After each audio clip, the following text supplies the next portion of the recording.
Rogie Vachon and the Los Angeles Kings are about to pick number 28 Time, Los Angeles. and have called time. Now each team is allowed to call a timeout. When they do that, they have 5 minutes in which to either take the pick, make a deal, or call another timeout to extend their timeout for another 5 minutes. Los Angeles Kings have revamped their organization with the new ownership of Bruce McNall. You see Teddy O'Connor, head scout there, but they've brought in Roy Malarker, a career hockey person who has in most recent years managed the New Haven Nighthawks in the American League, is now Vice President Business Operations, taking some of that responsibility away from Rogie. And of course, Robbie Ftorek has brought in a new assistant coach in Cap Raider.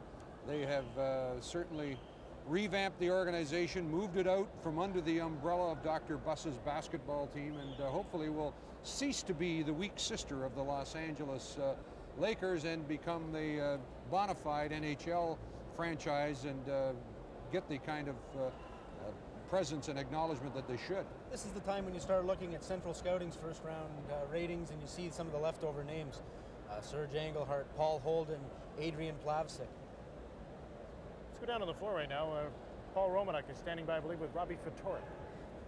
Yeah, Robbie Ftorek is with us, and Robbie, I look up at the board and I see your first pick, Martin Gélinas. You're taking the timeout now. You've got Luc Robitaille down there. It's indicating to me that you favor a whirlwind offensive type attack. Well, you know, we favor whatever type of kids that we can get, and the scouts are the people who are in charge of getting us our children and our people, and develop them into men is our job. So we'll take anybody we can get. Excuse me, when you look at a guy like Martin Gélinas, do you look primarily at his strength, which is obviously offense, and do you look over any defensive deficiencies? Well, we've met with him, and we met with him down in L.A., and he's a strong kid, and I don't think he's afraid to go into the corners, and he realizes what we expect out of him because we talk to him, and so we're looking for him to play an all-around game.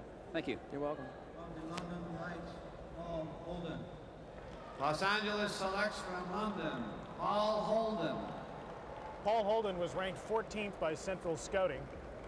He's another big defenseman, not noted for his scoring touch, noted for his size. A London Knight.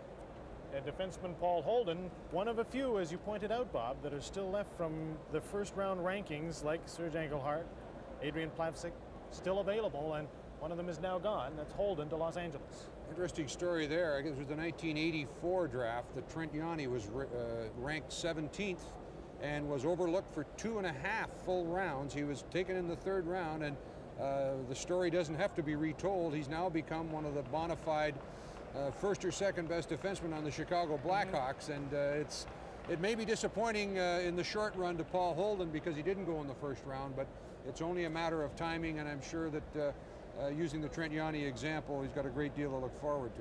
Well, in a sense, that illustrates the superficiality of the entire draft, like the numbers that we affix to these people, because after today, aside from in certain instances in contract negotiation or a few other things, we're looking at a situation where Luc Robitaille can be a 9th round pick and play in the National Hockey League, and guys in the 1st round don't even get a sniff. So it's cosmetic to a degree. The rankings are said to be a guideline for the teams. Perhaps in some areas we put too much credence in them, but especially after the first half dozen in this draft, the fellow picked at the fringe of the top 10 could be very similar in his abilities to the fellow picked at 25 or even 30. The first 3 rounds are all the 18-year-olds, the first-time members of the class of '88. We'll be back to the Montreal Forum as the class of '88 graduates on TSN.